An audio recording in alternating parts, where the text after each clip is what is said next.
मेरी और मेरे बड़े भैया की हमेशा ही बहुत ज्यादा बनती थी। आज तक हम दोनों का कभी भी झगड़ा नहीं हुआ था।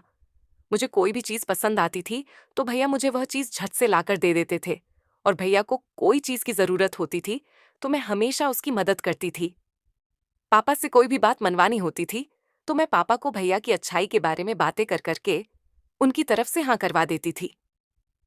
दादा दादी भी हम दोनों भाई बहन का ऐसा प्यार देखकर बहुत खुश होते थे। हमारी माँ जब तक जिंदा थी तो उन्होंने हम दोनों भाई बहन को अच्छी परवरिश थी और अच्छे से रहना सिखाया था। मैंने हमेशा कहा था कि तुम बहन भाई कभी भी आपस में झगड़ा मत करना, हमेशा प्यार से रहना। अगर तुम प्यार से रहोगे तो पूरा समाज तुम्हारी तारीफ करेगा, सब लोग तुम्हारी इज्जत करेंगे। शायद माँ की बातें हमारे दिल में घर कर गई थीं, इसीलिए हम कभी भी झगड़ा नहीं करते थे। हाँ भैया, कभी कभी मुझ पर गुस्सा करते भी थे तो मैं कुछ नहीं कहती थी और रोने लग जाती थी। मेरे रोने से भैया एकदम से पिघल जाते थे और फिर मुझसे अपने आप माफी मांग लेते थे। पढ़ाई लिखाई में भी हम दोनों काफी आगे थे। कभी कभी पढ़ाई का प्रेशर होने की वजह से भैया मुझे डांट देते थे, लेकिन उसके बाद मुझसे माफी मांगकर मुझे चॉकलेट भी लाकर देते थे। इसी तरह मेरा और मेरे भैया का प्यार पर चल रहा था। जब मेरी माँ की मौत हुई थी उसके बाद मेरे भैया ने ही मुझे संभाला था, लेकिन आगे की जिंदगी में हमारे साथ क्या कुछ होने वाला था इस चीज का तो हमें बिल्कुल भी अंदाजा नहीं था। दरअसल मेरा नाम नीतू है। मैं अपने पापा के साथ जयपुर में रहती थी। मेरे एक बड़े भैया थे। मेरी मम्मी इस दुनिया में नहीं थी। मेरे बड़े भैया 4 साल पहले दिल्ली में नौकरी करने के लिए आए थे और यहीं पर भैया को एक लड़की पसंद आ गई थी जिसके साथ उन्होंने शादी कर ली थी। मेरे पापा बहुत अच्छे थे। मुझे घर में सब लोग बहुत प्यार करते थे। मैं सबकी लाडली थी। पापा ने मम्मी के जाने के बाद हम दोनों भाई बहन को माँ और पिता दोनों का प्यार दिया था। लेकिन पापा अब बीमार रहने लगे थे। वैसे तो इस घर में उनका ख्याल रखने वाले उनके माता पिता भी थे। मेरे दादा दादी मम्मी के जाने के बाद पापा ने दूसरी शादी नहीं की थी, क्योंकि वह अपने बच्चों की जिंदगी किसी दूसरी औरत के आ जाने के बाद खराब नहीं कर ना चाहते थे। उनको डर लगता था कि अगर उनकी पत्नी ने उनके बच्चों को एक्सेप्ट नहीं किया तो दोनों बच्चों की जिंदगी पर बुरा असर पड़ सकता है। फिर हम लोग जवान हुए। भैया की पढ़ाई पूरी हो चुकी थी, लेकिन उनकी पोस्टिंग दिल्ली की में हो गई थी। भैया 4 साल से दिल्ली में ही रह रहे थे। अब मेरा इंटर कंप्लीट हो चुका था। मुझे अब आगे की पढ़ाई करनी थी, इसलिए अब मुझे कॉलेज में एडमिशन लेना था। मैं तो चाहती थी कि मैं अब आगे ना पढूं, मगर मेरे पापा का कहना था कि वह मुझे किसी का बिल बनाना चाहते हैं। भैया ने 2 महीने पहले अपनी शादी कर ली थी। उन्होंने इस बारे में हमें नहीं बताया था कि वह शादी कर रहे हैं।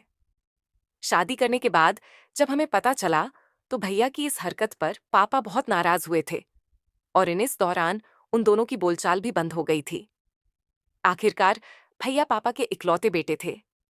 पापा चाहते थे कि वह भैया की शादी खूब धूमधाम से करें, लेकिन जब भैया की शादी पापा के बिना पता चले ही हो गई तो पापा को नाराज तो होना है। जब पापा को यह बात पता चली कि भैया ने अपनी मर्जी के मुताबिक शादी भी कर ली है तो ये सब सुनकर सब लोगों को गुस्सा तो बहुत आया था, लेकिन उन लोगों की शादी हो चुकी थी। अब कुछ नहीं किया जा सकता था। इसीलिए दादा दादी ने पापा को बहुत समझाया था कि वह आजकल के बच्चे हैं, अपनी मर्जी चलाते हैं। अगर तुमने बेटे पर ज्यादा गुस्सा किया तो वह कोई गलत कदम ना उठा ले। पापा भी उन दिनों बहुत गुस्से में थे। दादा दादी ने उनको समझा बुझाकर शांत कर दिया था, मगर पापा ने भैया से बातचीत करनी बंद कर दी थी। वह भैया से कोई बात नहीं करते थे, लेकिन भैया से मेरी और दादा दादी की बातें हुआ करती थीं। मैंने भैया को बताया था कि अब मेरा इंटर कंप्लीट हो गया है, मुझे कॉलेज में एडमिशन लेना है। भैया मुझसे कहने लगे, जयपुर में तो कुछ नहीं रखा, तुम यहाँ दिल्ली आ जाओ। यहाँ पर काफी सारी ऐसी यूनिवर्सिटी है जहाँ पर पढ़कर तुम किसी काबिल बन जाओगी। भैया की बात मेरे दिमाग में अच्छी तरह से बैठ गई थी। मैं वैसे भी भैया से मिलना चाहती थी। भैया को यहाँ से गए हुए कितना समय हो गया था। मेरी आंखें अपने भैया को देखने के लिए तरस रही थी और फिर मैं उनकी पत्नी से भी मिलना चाहती थी। भैया ने मुझे अपनी पत्नी का फोटो सेंड कर दिया था। वो बहुत सुंदर थी। तभी सही में भाभी से मिलने के लिए एक्साइटेड हो रही थी। मुझे पता था कि अगर मैं पापा से भाई के पास जाने की बात करूंगी तो पापा मुझ पर बहुत गुस्सा करेंगे। इसीलिए मैंने इस बारे में दादा दादी से बात की थी और उनसे कहा था कि मैं भैया के पास जाना चाहती हूँ। मैं वहीं रहूंगी और वहीं पर अपनी पढ़ाई पूरी करूंगी। जब मेरी पढ़ाई पूरी हो जाएगी तो मैं यहाँ वापस आ जाऊंगी। वैसे भी मुझे अपने भैया से दूर रहते हुए काफी समय हो गया है। मैं कुछ साल उनके साथ बिताना चाहती हूँ। मेरे दादा दादी को भी ये आइडिया बुरा नहीं लगा था। दादाजी ने पापा से बात करने की कोशिश की थी। उन्होंने पापा से कहा था, नीतू कॉलेज में एडमिशन लेना चाहती है। यहाँ जयपुर में तो कुछ नहीं रखा है। हम चाहते हैं कि नीतू दिल्ली चली जाए। पापा दादाजी से चौंकते हुए कहने लगे, दिल्ली में क्या रखा है? दादाजी ने उन्हें बताया कि दिल्ली में बहुत बड़ी बड़ी यूनिवर्सिटी है। वहां पर हमारी नीतू पढ़ेगी तो किसी काबिल बन जाएगी। पापा कहने लगे, मैं अपनी बेटी को खुद से दूर नहीं करूंगा। आजकल का जमाना बहुत बुरा है। मैं अपनी बेटी को हॉस्टल में नहीं रहने देना चाहता। दिल्ली में अगर हमारा कोई रिश्तेदार होता तो हमारी बेटी वहां ठहर जाती। पापा की बात पर दादाजी ने कहा था, रिश्तेदार की हमें क्या जरूरत है, जबकि हमारा वहां अपना ही बेटा मौजूद है। पापा समझ गए कि दादाजी क्या कहना चाह रहे हैं। पापा को गुस्सा आ गया और पापा कहने लगे, आप क्या चाहते हो कि मैं अपनी बेटी को अपने उस बेटे के पास भेज दो जिसने हम लोगों को अपनी शादी में भी शामिल करना ठीक नहीं समझा? दादाजी ने उनको समझाया, वह बच्चा है, उसे गलती हो गई है, मगर नीतू उसकी बहन है और वह कितने समय से अपने भाई से मिलने के लिए तड़प रही है। उसके भाई ने खुद उसे दिल्ली आने की ऑफर दी है, इसीलिए मैं तुमसे बात कर रहा हूं। पापा कहने लगे, अच्छा तो उसे अब अपनी बहन की याद आ गई है। दादाजी ने कहा, बेटा ऐसी कोई बात नहीं है, उसे हम सब की याद आती है। वह हमसे बार बार कहता है, पापा मुझे माफ कर दे, लेकिन तुम तो उसे माफ ही नहीं कर रहे। उसने गलती कर दी तो क्या हो गया, अच्छा तुम उसे माफ मत करो। लेकिन नीतू अपने भाई से मिलना चाहती है और उसका कहना है कि वह दिल्ली में ही पढ़ाई करेगी और कुछ साल अपने भाई के पास रहेगी। जब उसकी पढ़ाई पूरी हो जाएगी तो वो वापस आ जाएगी। फिर मैंने भी पापा से भैया के पास जाने की जिद की थी। पापा ने कभी मेरी किसी बात को नहीं डाला था और वह अपने पिता की भी कभी कोई बात नहीं डालते थे। इसलिए दादाजी के लाख समझाने पर पापा मुझे दिल्ली भैया के पास भेजने के लिए मान गए थे। मैंने दिल्ली जाने के लिए अपनी तैयारी करनी शुरू कर दी थी और भैया को भी फोन करके बता दिया था कि पापा मुझे दिल्ली भेजने के लिए तैयार हो गए हैं। मैं आपके और भाभी के साथ ही रहूंगी, वहीं पर अपनी पढ़ाई पूरी करूंगी। मुझे बार बार भैया के साथ बीते हुए बचपन के वो पल याद आ रहे थे, जब हम दोनों भाई बहन एक साथ खेला करते थे। क्योंकि मेरे भैया की उम्र और मेरी उम्र में सिर्फ 3 साल का फर्क था। भैया मेरा बहुत ख्याल रखते थे। बचपन से लेकर अब तक उन्होंने मुझे बहुत प्यार किया था। पापा मुझे भैया के पास भेजने के लिए तैयार तो हो गए थे, मगर पापा बार बार यही कह रहे थे, तुमने हम लोगों से इतनी दूर जाने का फैसला बहुत गलत किया है। तो मैं अपने भाई के प्यार के आगे अपने पापा और दादा दादी का प्यार नजर नहीं आता। मगर फिर मैंने पापा को समझाया था कि मुझे आप सबका प्यार चाहिए। कुछ समय से मैं आपका प्यार ले रही हूं, अब कुछ समय में अपने भैया का प्यार भी लेना चाहती हूँ। मैं जानती हूँ कि भैया की नौकरी ऐसी है, वह जहां पर नहीं आ सकते, इसीलिए मुझे ही उनके पास उनसे मिलने के लिए जाना होगा। पापा ने मुझे दिल्ली भेजने का सारा इंतजाम कर दिया था। मेरी पैकिंग भी हो गई थी। एक तरफ में भैया भाभी से मिलने के लिए जितनी कुश्ती, दूसरी तरफ अपने पापा और दादा दादी से जुदा होने के लिए उतनी ही दुखी भी हो रही थी। मगर फिर मैंने सोचा कि मैं छुट्टियों में यहां आ जाया करूंगी और फिर फाइनली मैं दिल्ली चली आई थी। मुझे मेरे पापा ने दिल्ली अकेला भेज तो दिया था। मैं बहुत परेशान हो रहे थे।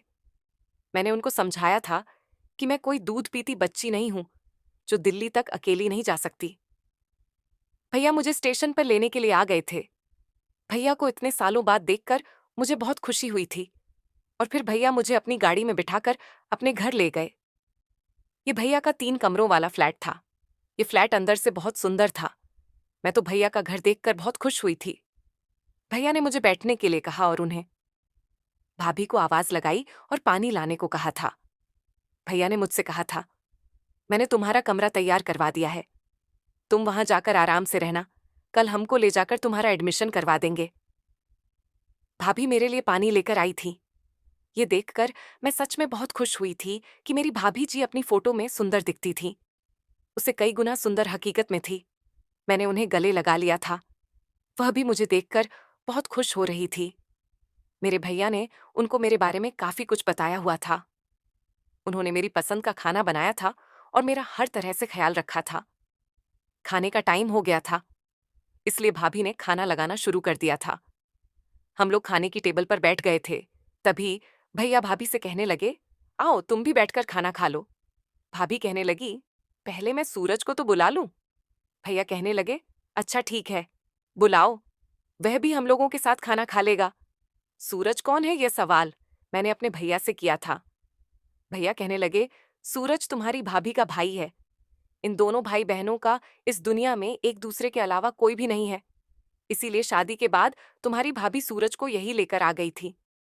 मैंने सोचा भाभी का भाई 12-13 साल का बच्चा होगा, लेकिन सूरज डाइनिंग टेबल पर आकर बैठा तो यह देखकर मैं दंग रह गई थी कि ठीक है, वह कोई बच्चा नहीं बल्कि वह 20 बजे से 1 बजे तक का है। उम्र का जवान लड़का था। भैया ने बताया था कि जतिन भी, उसके सूरज भी उसके साथ ही रहता है। सूरज ने जब मुझे देखा तो वह मेरे भैया भाभी से पूछने लगा, ये कौन है तो मेरे भैया? भाभी ने मुझे उससे इंट्रोड्यूस करवाया था। फिर हम सब लोगों ने एक साथ खाना खाया। अगले दिन भैया मेरा कॉलेज में एडमिशन करवाने के लिए गए थे। हम लोग सुबह के 8 बजे ही कॉलेज के लिए निकल गए थे। हम लोग लगभग दोपहर के 12 बजे जब घर आए तो मैंने देखा कि घर में कोई भी नहीं था। मैंने हैरान होते हुए भैया से पूछा, भैया भाभी कहाँ है? भैया कहने लगे, तुम्हारी भाभी जॉब पर गई हुई है। मैं भैया की इस बात पर बहुत हैरान हुई थी। मैंने कहा, भैया भाभी अभी भी जॉब करती है। भैया कहने लगे, वह वैसे सारा दिन घर में बोर होती थी, घर के ज्यादा काम भी नहीं होते, इसीलिए भेज ऊपर चली जाती है। और फिर मैंने देखा था कि भाभी का भाई इस समय घर में मौजूद था। मैंने भैया से कहा, यह जॉब पर नहीं जाते तो? भैया कहने लगे, नहीं, ये कोई काम नहीं करता। तुम्हारी भाभी को लगता है कि उसका भाई अभी उम्र कम का है, अभी कोई जिम्मेदारी उठाने लायक नहीं है, इसलिए वह उससे कोई काम नहीं करवाती है। मुझे ये बात बहुत अजीब लगी थी कि यह लड़का जवान होने के बावजूद भी अपनी बहन के घर में रह रहा था और उन्हीं लोगों की कमाई खाते हुए उसे शर्म नहीं आती थी। ये बात मैंने भैया से तो नहीं कही थी, लेकिन अपने दिल में ही दबा ली थी। मेरी घर पर पापा और दादा दादी से भी रोज बात हो रही थी। अब मेरा एडमिशन में लिस्ट में नाम आना रह गया था और मुझे उम्मीद थी कि मेरा नाम जरूर आएगा, क्योंकि मैं शुरू से ही पढ़ाई में आगे रही थी। और फिर मेरा नाम भी आ गया था। मेरा एडमिशन हुआ तो मैं बहुत खुश हो गई थी।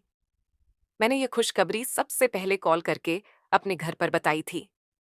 मुझसे मेरे घर वाले पूछते थे, तुम वहां ठीक तो हो ना? तुम्हें कोई परेशानी तो नहीं है?